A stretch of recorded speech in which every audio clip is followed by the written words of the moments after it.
हे साधक, जब मन बार बार कर्म की ओर दौड़ता है, जब साधना को ही मुक्ति समझ लिया जाता है और जब समाधि को अंतिम लक्ष्य मान लिया जाता है, तब योग वशिष्ठ का यह प्रकरण एक गहरा झटका देता है। वशिष्ठ स्पष्ट कहते हैं कि आत्मा की मुक्ति कर्म से नहीं होती, न ही समाधि से, केवल ज्ञान से ही होती है। ये वाक्य सुनने में सरल है, पर भीतर उतरने पर साधक की पूरी धारणा को हिला देता है। जहां अज्ञान की जड़ और ज्ञान की सत्ता का उद्घाटन किया जाता है। वशिष्ठ मुनि कहते हैं कि जब तक आत्मा को जाना नहीं गया, तब तक कर्म चाहे जितने कर लिए जाए, वे केवल गति देते हैं, मुक्ति नहीं। कर्म शरीर और मन के स्तर पर घटते हैं, पर आत्मा इन सबसे अतीत है। जो आत्मा को जानता नहीं, वही कर्म में बंधता है, और जो आत्मा को जान लेता है, उसके लिए कर्म स्वतः बंधन रहित हो जाते हैं। यह मान लेना कि कर्म शुद्ध कर देंगे, स्वयं एक सूक्ष्म अज्ञान है। कर्म का फल कर्म ही होता है। वह मन को संस्कारित कर सकता है, पर अज्ञान को नष्ट नहीं कर सकता। जैसे अंधकार को हटाने के लिए दीपक चाहिए, वैसे ही अज्ञान को हटाने के लिए ज्ञान चाहिए। कर्म दीपक नहीं है। इसी प्रकार समाधि को भी वशिष्ठ अंतिम साधन नहीं मानते। वे कहते हैं कि समाधि एक अवस्था है और हर अवस्था आने जाने वाली है। जो आता है वह जाता है, जो जाता है वह नित्य नहीं हो सकता।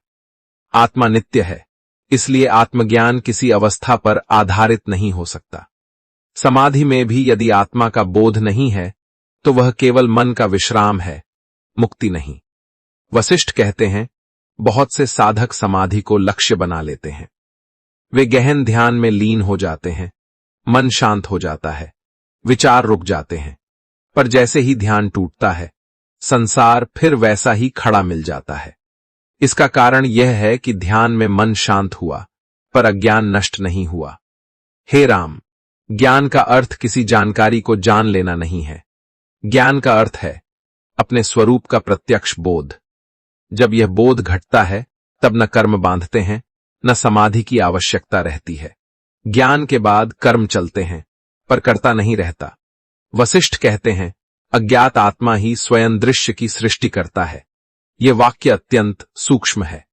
आत्मा जब स्वयं को नहीं जानती, तब वह स्वयं को देह मान लेती है, मन मान लेती है, और उसी अज्ञान से दृश्य जगत का विस्तार होता है। यह सृष्टि बाहर नहीं, भीतर से उठती है। हे राम, जैसे स्वप्न में स्वप्न देखने वाला ही स्वप्न का कर्ता होता है, वैसे ही जागृत अवस्था में अज्ञात आत्मा ही जगत की रचना करती प्रतीत होती है। आत्मा वास्तव में कुछ रचती नहीं, पर अज्ञान के कारण वह रचने वाली प्रतीत होती है। वशिष्ठ कहते हैं, जब आत्मा स्वयं को जान लेती है, तब वही जगत, वही कर्म, वही शरीर रहते हुए भी बंधन नहीं बनते। अंतर केवल दृष्टि का होता है। दृष्टि बदली कि संसार बदल जाता है। इसलिए वशिष्ठ बार बार कहते हैं कि मुक्ति किसी नई अवस्था को प्राप्त करना नहीं है। मुक्ति अज्ञान का लोप है। जो पहले से है, उसी का स्पष्ट हो जाना मुक्ति कहलाता है। कर्म से केवल शुद्धि हो सकती है, ज्ञान नहीं। समाधि से केवल स्थिरता हो सकती है, मुक्ति नहीं। ज्ञान से ही आत्मा स्वयं को पहचानती है, और पहचान ही मुक्ति है। वशिष्ठ कहते हैं, जो यह समझ लेता है कि मैं करता नहीं हूं, मैं जानता हूं, वही बंधन से मुक्त होता है। कर्तृत्व अज्ञान का बीज है, ज्ञाता भाव ज्ञान का फल है। यह सर्ग साधक को कर्म के जाल से, समाधि के मोह से और अभ्यास के अहंकार से मुक्त करता है। यह कहता है कि अंततः देखना ही होगा कि मैं कौन हूं। बिना इस प्रश्न के समाधान के कोई साधन पूर्ण नहीं हो सकता। यह उत्पत्ति प्रकरण का सर्ग है। यह बाहर की सृष्टि की कथा नहीं कहता, यह भीतर उठने वाली सृष्टि की जड़ को दिखाता है। यह बताता है कि संसार बाहर नहीं, देखने वाले की दृष्टि में खड़ा है। हे राम, जब यह समझ धीरे धीरे स्थिर होने लगती है, तब साधक के भीतर एक मौन जन्म लेता है। वह मौन समाधि का मौन नहीं, बल्कि स्पष्टता का मौन होता है। यही मौन ज्ञान का संकेत है। वशिष्ठ मुनि आगे कहते हैं कि जब साधक यह सुनता है कि केवल ज्ञान से ही आत्मा की मुक्ति होती है, तब उसके भीतर स्वाभाविक रूप से एक विरोध उठता है। वह सोचता है, यदि केवल जान लेने से ही मुक्ति हो जाती तो फिर साधना, तप, संयम, ध्यान और समाधि का क्या प्रयोजन है? वशिष्ठ इस शंका को जानते हैं और उसी कारण उत्पत्ति प्रकरण में वे इस विषय को अत्यंत विस्तार से खोलते हैं। वशिष्ठ कहते हैं, कर्म का प्रयोजन आत्मा को मुक्त करना नहीं है। कर्म का प्रयोजन मन को उस स्थिति तक लाना है जहां वह सत्य को सुन सके। जब मन विक्षिप्त होता है तब ज्ञान टिकता नहीं। इसलिए कर्म और साधना सहायक हैं, साध्य नहीं। जो साधक कर्म को ही साध्य बना लेता है वह साधन में ही उलझ जाता है। हे राम, जिस प्रकार कोई व्यक्ति अंधेरे कमरे में झाड़ू लगाता रहे पर दीपक न जलाए तो वह कितनी ही देर तक सफाई करे, अंधकार नहीं जाएगा। उसी प्रकार कर्म मन को साफ कर सकता है पर अज्ञान को नहीं हटा सकता। अज्ञान कोई गंदगी नहीं है, अज्ञान एक भ्रम है और भ्रम को कर्म से नहीं केवल बोध से हटाया जा सकता है। वशिष्ठ कहते हैं, समाधि के विषय में भी यही भूल होती है। साधक मान लेता है कि जिस अवस्था में विचार रुक गए वही मुक्ति है, पर विचारों का रुकना और अज्ञान का नष्ट होना ये दोनों एक नहीं है। समाधि में मन स्थिर हो सकता है, पर यदि आत्मा का स्वरूप न जाना गया हो तो समाधि टूटते ही वही अज्ञान पुनः उठ खड़ा होता है। हे राम, समाधि एक अनुभव है और अनुभव सदा समय में घटता है। जो समय में घटता है वह अनित्य है। आत्मा अनित्य अनुभव नहीं हो सकती। आत्मा तो अनुभव करने वाला है, इसलिए आत्मज्ञान अनुभव नहीं, पहचान है। वशिष्ठ कहते हैं, यह पहचान अत्यंत सरल है पर मन उसे स्वीकार नहीं करता। मन चाहता है कि कुछ घटे, कुछ बदले, कुछ प्राप्त हो, पर आत्मज्ञान में कुछ भी नया नहीं घटता। केवल यह स्पष्ट होता है कि जो मैं खोज रहा था वही मैं स्वयं हूं। हे राम, अज्ञात आत्मा ही दृश्य की सृष्टि करता है। इसका अर्थ यह नहीं कि आत्मा सचमुच जगत बना रही है। इसका अर्थ यह है कि आत्मा जब स्वयं को नहीं जानती तब वह स्वयं को सीमित मान लेती है और उसी सीमित मान्यता से संसार की रचना प्रतीत होती है। वशिष्ठ कहते हैं, जैसे रस्सी को सर्प समझ लेने से सर्प की अनुभूति होती है, वैसे ही आत्मा को देह मान लेने से संसार की अनुभूति होती है। सर्प वास्तव में उत्पन्न नहीं होता, केवल भ्रम में प्रकट होता है। उसी प्रकार जगत भी आत्मा से अलग कहीं उत्पन्न नहीं होता। इसलिए उत्पत्ति प्रकरण का नाम उत्पत्ति है, पर यह बाहरी सृष्टि की उत्पत्ति नहीं बताता। यह अज्ञान की उत्पत्ति दिखाता है, और जहां अज्ञान की उत्पत्ति समझ में आ जाती है वहीं मुक्ति की संभावना भी स्पष्ट हो जाती है। वशिष्ठ कहते हैं, आत्मा न कभी बंधी थी न कभी मुक्त होती है। बंधन और मुक्ति दोनों अज्ञान की भाषा में हैं। ज्ञान की दृष्टि से केवल आत्मा है जो सदा मुक्त है। यही कारण है कि वशिष्ठ कर्म और समाधि दोनों को अंतिम साधन मानने से इनकार करते हैं। वे उन्हें उपयोगी तो मानते हैं पर निर्णायक नहीं। निर्णायक केवल यह देखना है कि देखने वाला कौन है। वशिष्ठ कहते हैं, जब साधक बार बार यह देखने लगता है कि मैं कौन हूं, तब धीरे धीरे कर्म का भार हल्का होने लगता है। अब वह कर्म करता है पर कर्म से अपनी पहचान नहीं बनाता। यही मुक्ति का आरंभिक लक्षण है। हे राम, इसी प्रकार समाधि भी अब साधक को आकर्षित नहीं करती। वह ध्यान करता है पर ध्यान में फंसता नहीं। वह जानता है कि शांति आती जाती है, पर मैं वह नहीं हूं जो आता जाता है। यही बोध धीरे धीरे स्थिर होता है। यह स्थिरता किसी अभ्यास से नहीं आती। यह स्थिरता उस झूठ के गिरने से आती है जिसे साधक सत्य मान बैठा था। जब यह झूठ गिरता है कि मैं करता हूं, मैं भोगता हूं, तब संसार का बोझ अपने आप उतरने लगता है। संसार वही रहता है, पर साधक उसके नीचे दबा हुआ नहीं रहता। वशिष्ठ कहते हैं, यही कारण है कि ज्ञानी पुरुष संसार में रहते हुए भी संसार से बंधे नहीं होते। वे कर्म करते हैं, पर कर्म उनके भीतर संस्कार नहीं बनाते। वे अनुभव करते हैं, पर अनुभव उन्हें परिभाषित नहीं करते। इस सर्ग का उद्देश्य साधक को यह स्पष्ट दिखाना है कि मुक्ति कोई भविष्य की उपलब्धि नहीं है।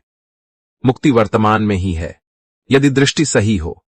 वशिष्ठ कहते हैं, जो यह देख लेता है कि अज्ञान से ही सृष्टि प्रतीत होती है, वह सृष्टि से डरना छोड़ देता है।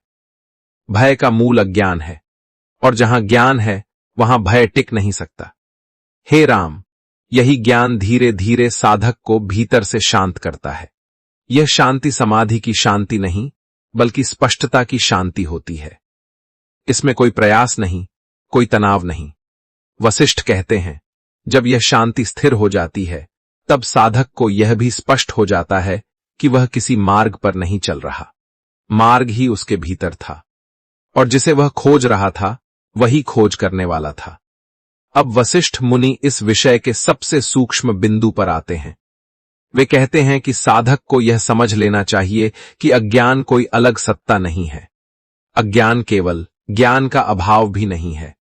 अज्ञान एक विशेष प्रकार की भ्रांति है, जिसमें आत्मा स्वयं को सीमित रूप में देखती है। यही भ्रांति संसार का मूल है। आत्मा स्वभाव से शुद्ध, जागृत और पूर्ण है। उसमें अज्ञान उत्पन्न नहीं होता। पर जब आत्मा अपनी ही शक्ति से स्वयं को देह और मन के साथ जोड़ लेती है, तब वह अपने आप को भूल जाती है। ये भूल ही अज्ञान कहलाती है, और इसी भूल से दृश्य जगत का विस्तार होता है। हे राम, यह अज्ञान किसी बाहर से आए हुए अंधकार की तरह नहीं है। ये भीतर की गलत पहचान है। जैसे कोई राजा स्वप्न में स्वयं को भिखारी मान ले, वैसे ही आत्मा स्वयं को देह मान लेती है। भिखारी होना स्वप्न में सत्य लगता है, पर जागने पर पता चलता है कि कुछ बदला ही नहीं था, केवल पहचान गलत थी।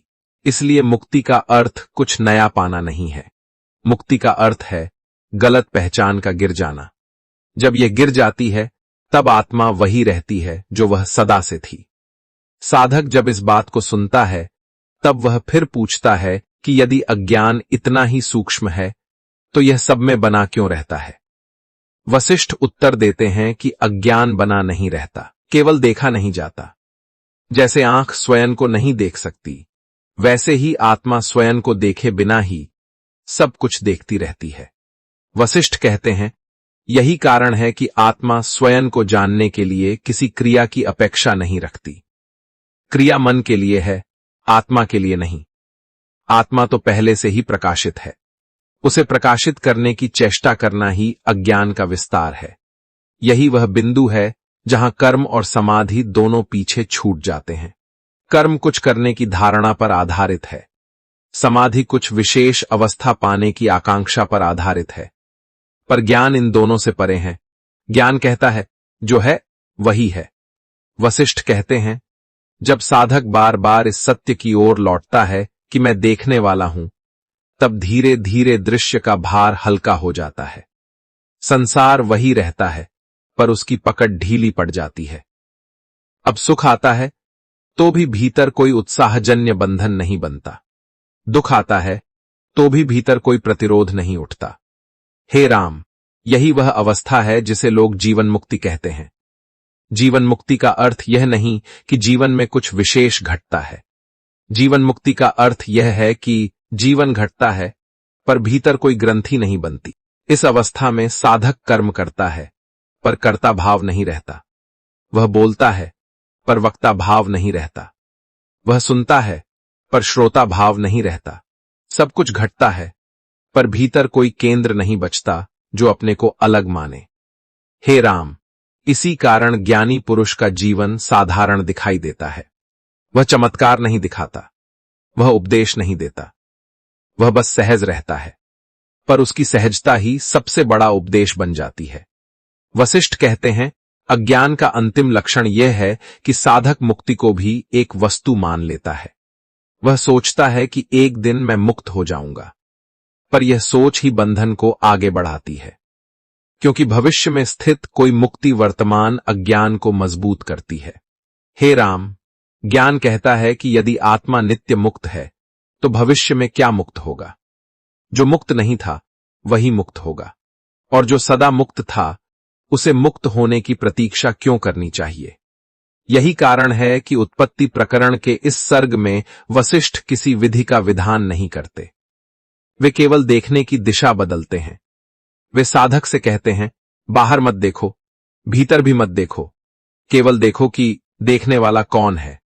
जब यह प्रश्न स्थिर हो जाता है, तब उत्तर शब्दों में नहीं मिलता, उत्तर मौन में उतरता है। ये मौन समाधि का मौन नहीं है, ये वह मौन है जिसमें कोई प्रश्न शेष नहीं रहता। इसी मौन में अज्ञान अपने आप ढह जाता है, उसे हटाने के लिए किसी संघर्ष की आवश्यकता नहीं होती। जैसे प्रकाश आने पर अंधकार अपने आप चला जाता है, वैसे ही ज्ञान प्रकट होने पर अज्ञान अपने आप मिट जाता है। हे राम, इस अवस्था में साधक न यह कहता है कि मैं मुक्त हूं, न यह कि मैं बंधा हूं। दोनों कथन ही उसके लिए अर्थहीन हो जाते हैं। वह केवल इतना जानता है कि जो है वही है। इस सर्ग का संकेत यही है कि सृष्टि बाहर उत्पन्न नहीं होती, सृष्टि अज्ञान में प्रतीत होती है, और जब अज्ञान मिटता है तब सृष्टि अपने आप अपने सत्य रूप में देखी जाती है। हे राम, यह सत्य कोई दर्शन नहीं है, कोई मत नहीं है, कोई सिद्धांत नहीं है, यह प्रत्यक्ष बोध है, और यही बोध मुक्ति कहलाता है। अब यहां कोई निष्कर्ष नहीं दिया जाता, क्योंकि निष्कर्ष भी मन का ही व्यापार है। यहां केवल एक ठहराव है, एक गहरी स्पष्टता है, जिसमें न कुछ जोड़ना है न कुछ घटाना है। जो समझना था वह संकेतित कर दिया गया, अब शेष साधक पर है। दृष्टि को अब स्वयं देखना है, और इसी सरल, सहज, सत्संगमय बोध के साथ यह अध्याय पूर्ण होता है। हरि ओम तत्सत। हरि ओम, हरि ओम, हरि ओम।